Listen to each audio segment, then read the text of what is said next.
Hello, everybody. This is lecture 2, and in today's lecture, we are going to learn how to create a subVI. So a subVI is nothing but it's analogous to a subroutine that is there in the text-based programming languages. And what's the purpose of using subVI? subVIs helps you manage your changes. It's easier to make changes and debug any kind of problems. It makes your code more modular and it makes it more organized. So it's better to use a subVI. And suppose you're using a certain chunk of the code repeatedly, it's better to, use it as a subVI and call it in your main program.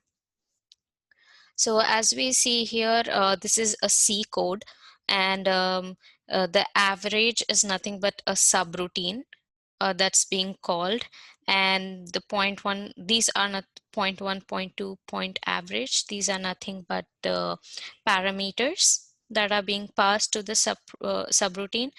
And we see similar kind of thing in the lab view. So we have here 2 point average as a sub VI. So this is a dedicated VI or a unit that is going to perform average. So when we click on this VI and see the block diagram, you can see that that's a code that is going to perform average of two numbers.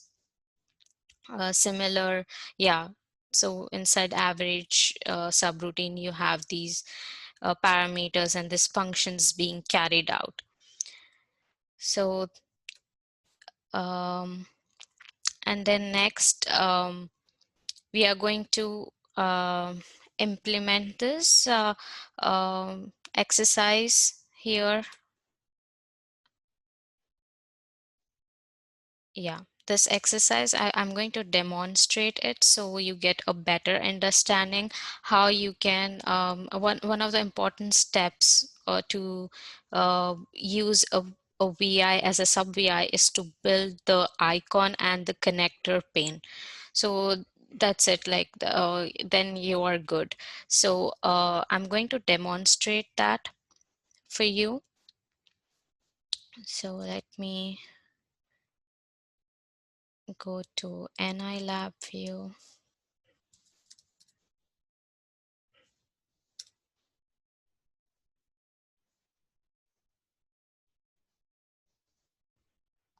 Okay. We open a new VI. Let's close the previous ones. Yeah. Okay, so this is my new VI. So I'm going to do one of the examples that's there in the manual. That is to calculate the slope. To calculate slope, we need x1, x2, y1, y2. So for that, we can just go to the numeric control, drop in here, and I will label this as x1. Then I'm going to use another x2.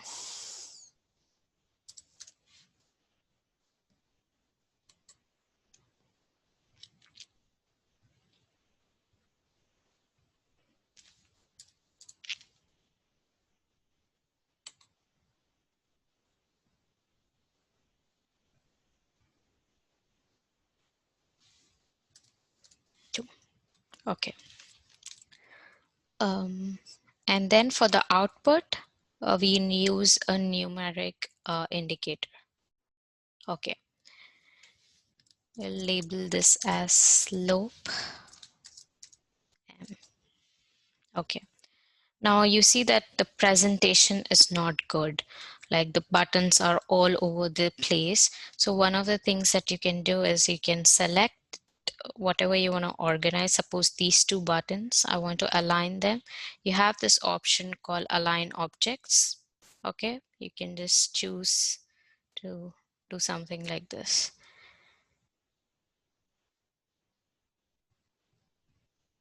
And then you can just move this here.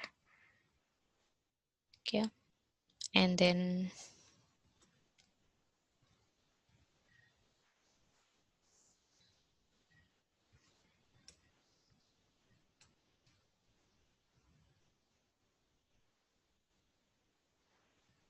edit. Yeah, I think this is fine. Okay, you can just choose uh, the buttons that you want to arrange. Like, well, if you want to align the vertical centers, you can do that. If you want to align the edges, then choose this. Okay, and then you can just click. Okay. And so last time um, I was confused about how to put a pane on uh, uh, to put a nice box and arrange everything. So you can use here any kind of frame. Okay, so this is good. So when you're trying to use something like a vertical box, okay, so if you just want to move things here, it hides behind it. Sorry. So it's better to click on this and then, sorry, it's better to just click in here and then place it here. Okay. So first you have to create this box and then add objects to it. So for now, I'm just gonna delete this because I don't need it. Yeah, you can use these options to organize your to organize your buttons on the user interface and also make it look presentable. Okay, coming back to the code, we go to the block diagram. So the formula would be y2 minus y1 over x2 minus x1. So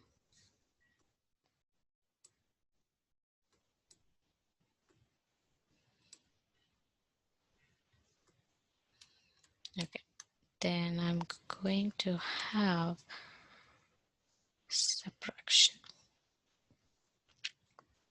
I'm going to subtract these two values and also need,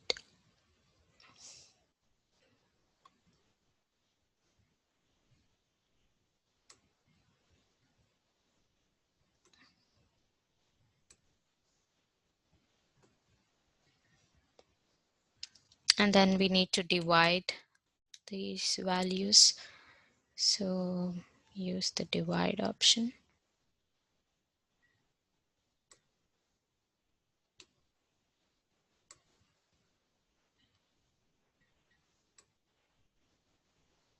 Okay,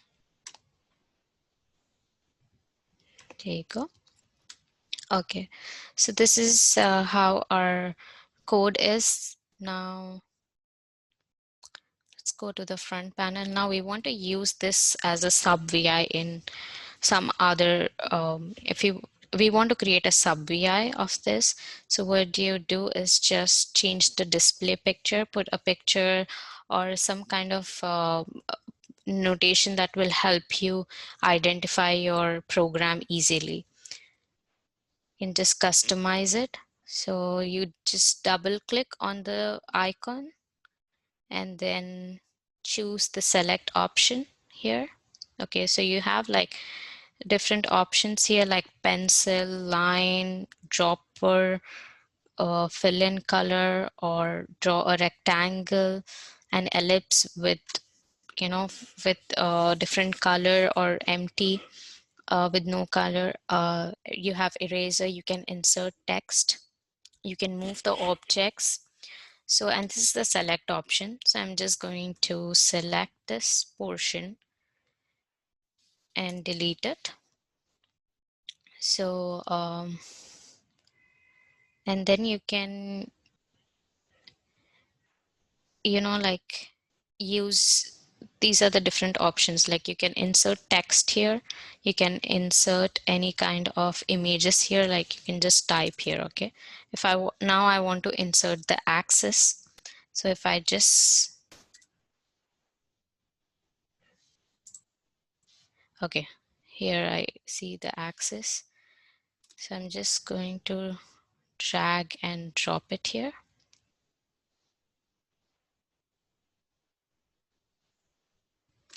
Okay, and then I can just choose a line.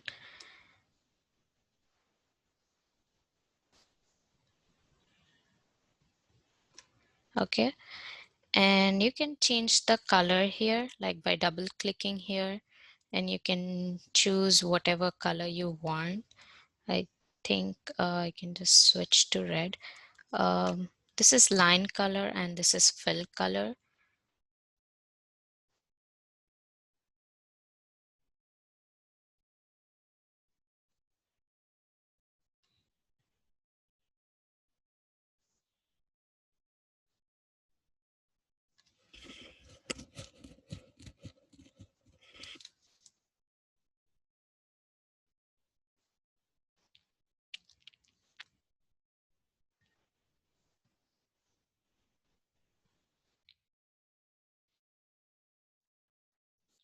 So you can choose the color here and choose the fill option, for example. Yeah, you get like a red color. Now let's try to insert some text. Okay, the first one would be x1 comma y1, and then line 2 we want to do m equals to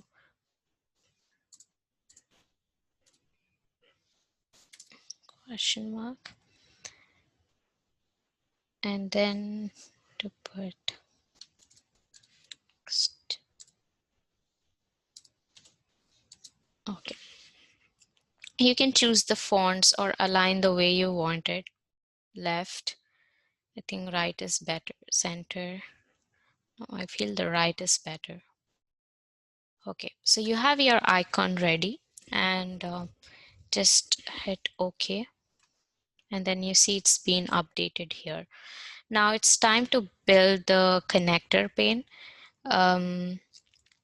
So you can just right click here and select patterns. Now this connector pane will is just like a Venn diagram, like for reference you would know what are the inputs, how many inputs you have and how many outputs does this VI have, and what kind of data type each of the input has and what kind of data type is your output. So you can build your connector pane here. So we have four inputs and one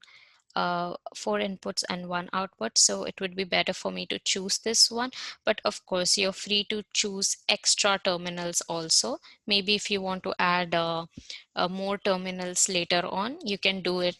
You can also do that, and you can just leave them empty even if you're not using. So let me now we have to assign each of these terminals. We have to connect it to the um, uh, each of the control. So I want to connect the first terminal to X1. So I'm just gonna press this, like the wire doesn't show up, but it's like you are connecting each of these terminals to the controls here. And then X2, yeah. So because it's a numeric data type, it changes to orange. And Y1,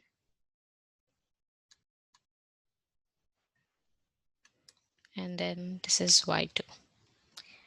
And then the output, I want this to be my output. Can connect it here. Yeah, that's it. So your connector pane is also ready. Now I'm going to save this as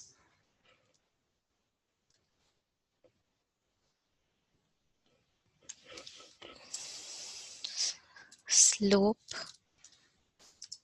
subVI. Okay. Yeah, so this is our subVI.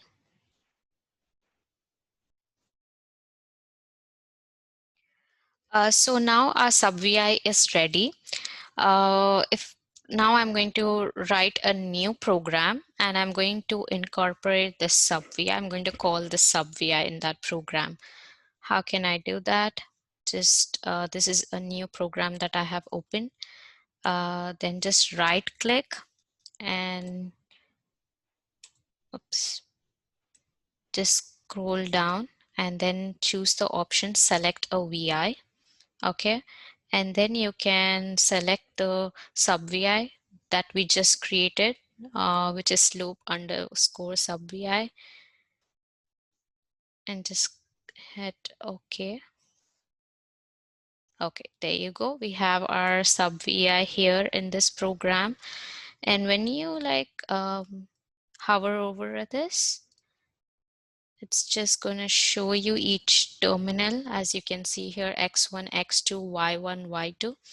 And yeah, when you hover over each of the terminal, then it will tell you what data type it is. Like for example, here it shows us like it's double precision floating point data type. So you get you come to know what kind of data you can give into. For example, if I just try to have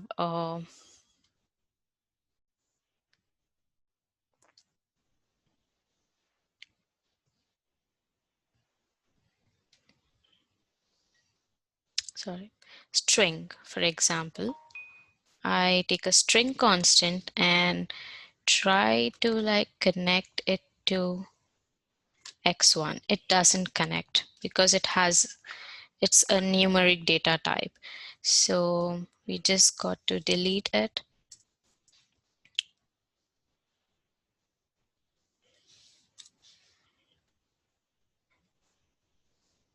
And one way is like instead of just going and to your numeric palette, one thing you can do is just right click on the terminal, choose create, and you can put anything like constant or control. So I choose control.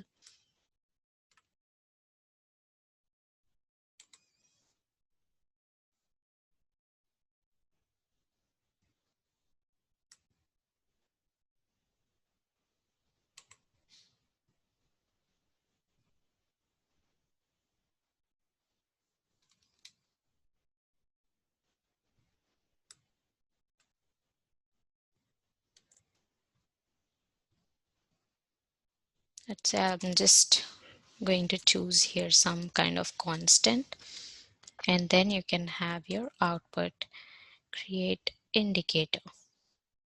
Here you go.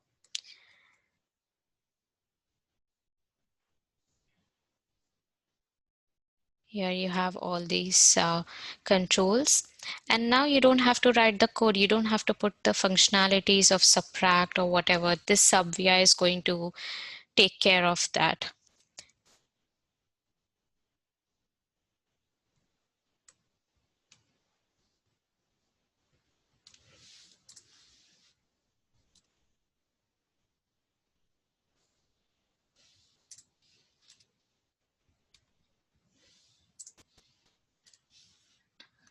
Just gonna run this. Yeah, it's calculating the slope.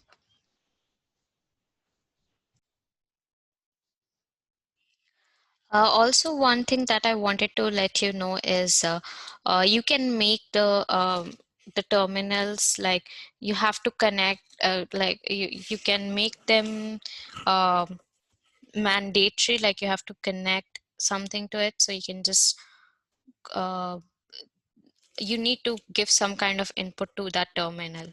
So you can either choose optional, recommended, or required. as per your application. So you can choose one of them as required. That means the VI wouldn't run unless you give some kind of input to that terminal. And if you choose like recommended, it still runs. It just doesn't give you any output.